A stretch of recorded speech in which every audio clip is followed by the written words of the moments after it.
For those who are interested in the real world, a look at the actual history suggests an adjustment, a modification of free market theory to what we might call really existing free market theory. That is the one that's actually applied, not talked about.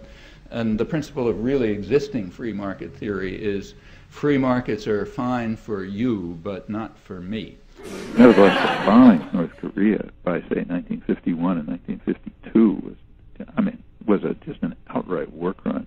In fact, you can read in the Air Force history about how in the Eisenhower years they had nothing left to bomb. Everything was flat, so they just bombed dams. And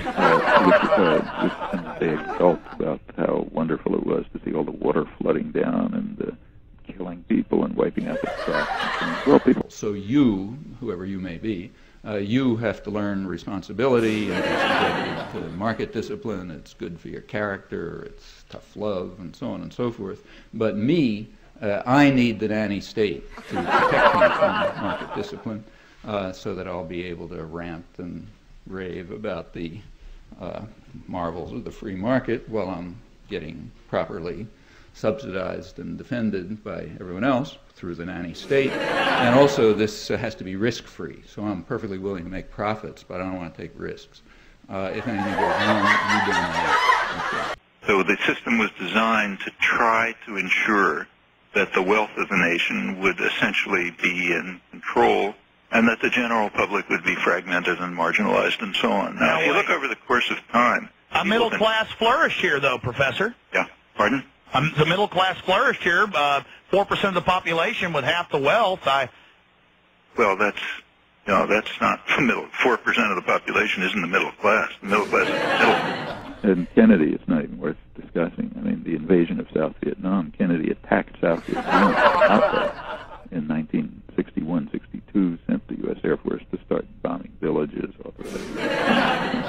Also laid the basis for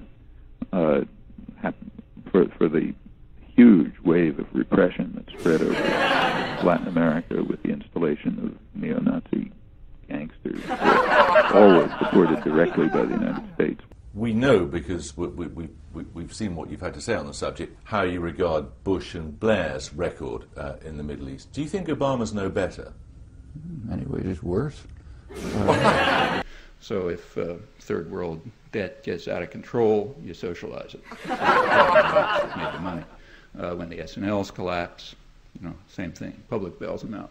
When American investment firms get into trouble because the Mexican bubble bursts, you bail out Goldman Sachs. We went through an imperialist phase, but we pulled out of it faster than any country in the history of civilization. I think we're very deep. Why did we pull out of the Philippines, for instance? We pulled out of the Philippines because it became a bad investment. Why? Because this deification of Reagan is extremely interesting. He severely harmed the American economy. When he came into office, the United States was the world's leading creditor. By the time he left, it was the world's leading debtor. He was fiscally totally irresponsible. Wild spending, no fiscal responsibility. Government actually grew during the Reagan years. He was also a passionate opponent of the free market. What he's been presented is astonishing. He was the most protectionist president in post-war American history. I don't even talk about his international behavior. I mean, it was just abominable. I mean, if we gained our optimism by killing hundreds of thousands of people in Central America and destroying any hope for democracy and freedom and supporting South Africa, and if that's the way we get back our optimism, we're in bad trouble. Another one is the leader of the conservative revolution, Newt Gingrich. Nobody's more passionate about the market than he is, particular about his own district, which he calls a Norman Rockwell world of jet planes and fiber optics, as indeed it is, except if you ask where jet planes and fiber optics came from, you discover that the public paid for them and still pays for them. And in fact, he manages to get more federal subsidies for his district than any suburban county in the country outside the federal system. This is all happening to them, and the answers that they're getting from, say, Rush Limbaugh, Michael Savage, the rest of them, are they only care about giving everything you worked for away to to illegal immigrants or gays or something. So we got to protect ourselves from them. And furthermore, they run the government. When they put up a health program, it's not to give you health, it's to kill your granny. And that's an answer to something. It's a terrible answer, but it is an answer. Well, that's really existing free market theory. There are many examples of it quite close to home, so we could start with our own governor, Governor Weld, who's described by the Boston Globe as a libertarian with a religious belief in free markets. And then a couple of days later, they reported that through various scams, his administration was able to sharply increase federal subsidies to Massachusetts so that way beyond what they were before, so that he could parade as a fiscal conservative. And that's pretty common. Just a year before, you may recall, if you have long memories, they had to close George's Bank, the richest fishing area in the world, because it was being overfished thanks to a combination of deregulation and subsidies to the fishing industry, which have that odd consequence that you tend to get overfishing.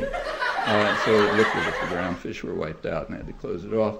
It didn't take long for the religious libertarian fanatic William Weld to take the next jet plane down to Washington, hat in hand, asking for a federal bailout. He wanted the national federal government to declare it a natural disaster.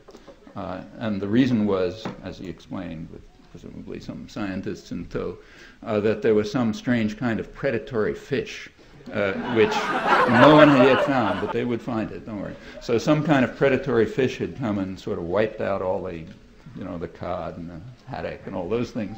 So it was a natural disaster, and therefore the general public had to sort of pay off the results of deregulation and subsidizing the fishing industry.